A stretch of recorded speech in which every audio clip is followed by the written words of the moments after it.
For more than a century, spectators and competitors have descended on Coney Island, New York for Nathan's famous International Hot Dog Eating Contest, which is held every 4th of July, during which participants have 10 minutes to consume as many hot dogs and buns as they can. Before continuing on, take a moment to think about how many hot dogs and buns you could consume in 10 minutes. And with that in mind, consider this. Famous competitive I don't know if I'd Joey ever Chestnut rush set the record in 2021 by eating 76 hot dogs and buns in just 10 minutes. For his troubles, Joey took home $10,000 in cash, and other than a little bloating and indigestion, he apparently suffered no ill effects from consuming so much in such a short disgusting, time. bro. Ew. Unfortunately, the same can't be said for a young Florida man named Edward, who entered a much less traditional eating contest in mid-October of 2012. We don't know much about Edward's background, but we do know that he was born on May 11th, 1980, that he was 32 years old in the fall of 2012, and that he had a 27-year-old fiancée named Natasha. According to Edward's friends, family members, and coworkers, he was funny, outgoing, and rarely passed up an opportunity for adventure and excitement.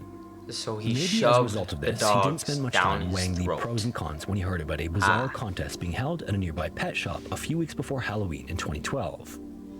It's unclear why Edward didn't tell Natasha about the contest until a few hours before it was scheduled to begin at midnight on Saturday, October 6th. Yo, maybe because he didn't want the judgment. Yeah, I'm gonna go pile hot dogs. You know what I mean? Pile of hot dogs. See how many I could shove down my throat in 10 minutes. He also told her that he didn't even want the prize, and that after he won, he was going to sell it to his friend and pocket the cash. The contest was organized by a man named So he was Ben, doing who it for owned the a thrill, reptile huh? store in a Oh, nearby not the city. cash. By then, he'd been promoting the aptly named Midnight Madness event for weeks. During the contest, 30 participants would compete head-to-head in 3 4-minute rounds.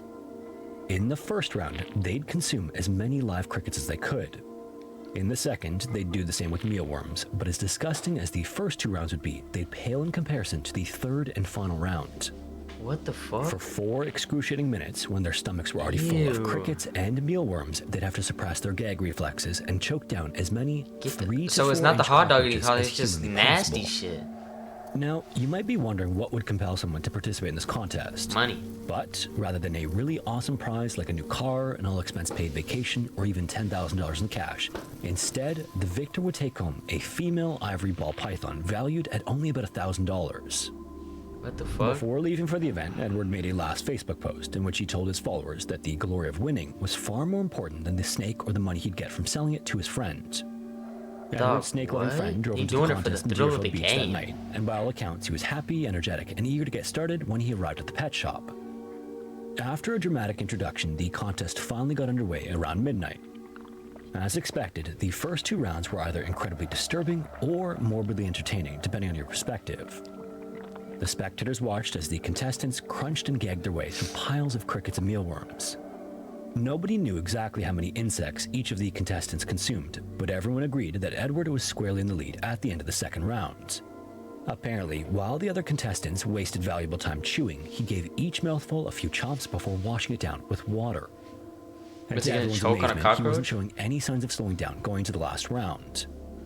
At that point, all he had to do was repeat what he already did in the first 2 rounds. Were they live? Obviously, with the exception that he'd be eating giant cockroaches instead of little crickets and mealworms.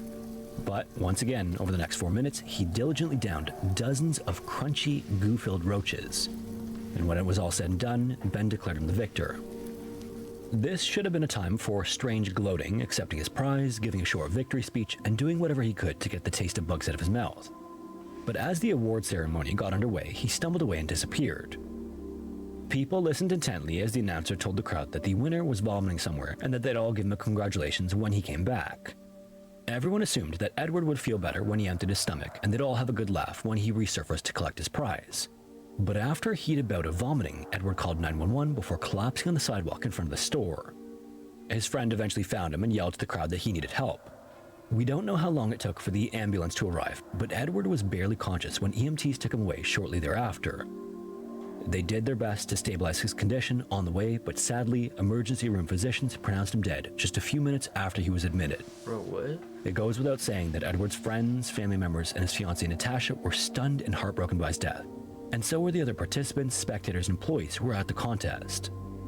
Because he was otherwise healthy, some initially suspected that he might have had some sort of allergic reaction to the bugs or something they carried.